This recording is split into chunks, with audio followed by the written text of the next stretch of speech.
अब ये सभी 13 आरोपी जेल में कैद हैं। ये सच है कि सब पकड़े गए, लेकिन सवाल तो ये है कि क्या ये काफी है?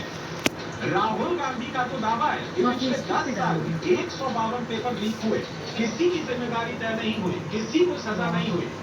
तैयारी करते हैं, मेहनत करते हैं, 8-8 10 घंटे 3-4-5 साल के लिए, और फिर लास्ट में उन्हें बताया जाता है, देखिए जिनके पास पैसा है, 40 लाख रुपए जिनके पास है, 50 लाख रुपए जिनके पास है, वो पेपर खरीद सकते हैं। आपकी ईमानदारी का, आपकी मेहनत का कोई मतलब नहीं। अगर राहुल गांधी का दावा सही है तो पेपर लीक माफियाओं का इलाज क्या है? ऐसा नहीं, सरकार ने कानून नहीं बनाया है। केंद्र सरकार ने 21-22 जून को public examination prevention of unfair means act 2024 लागू किया। इस एंटी पेपर लीक कानून के तहत पेपर लीक या आंसर शीट के साथ छेड़छाड़ करने पर कम से कम 3 साल की सजा, इसे 10 लाख तक के जुर्माने के साथ 5 साल तक बढ़ाया जा सकता है। सोचिए, नीट का एग्जाम का पेपर बेचने वालों ने 25 से 30 लाख में पेपर बेचा।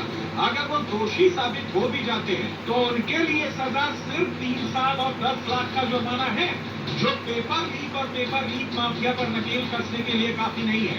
इसीलिए पेपर माफियाओं को कानून का कोई डर नहीं है।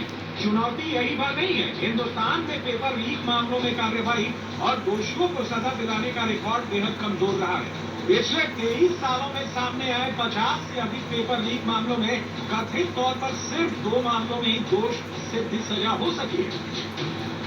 जबकि राहुल गांधी का दावा है कि पेपर लीक मामले में कन्विक्शन रेट 0 है।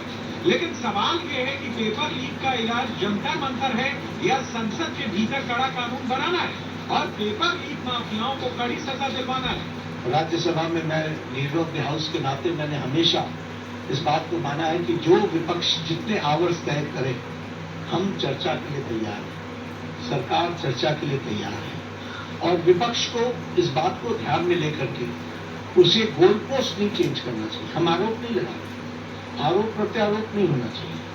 हम इस समस्या का किस तरीके से निदान कर सकते हैं उसके बारे में हमको सोचना चाहिए, और पार्लियामेंट सबसे उपयुक्त फोरम है जहां हम गहराई से इसके चिंतन कर सकते हैं। ड्यूरेशन विपक्ष तय करे और उसमें हर एक एस्पेक्ट्स के बारे में चर्चा हो और हम कोई ठोस नीति लेकर के आए, क्योंकि बच्चे कोई हमारे हैं, आपके हैं, वो देश के भविष्य है और देश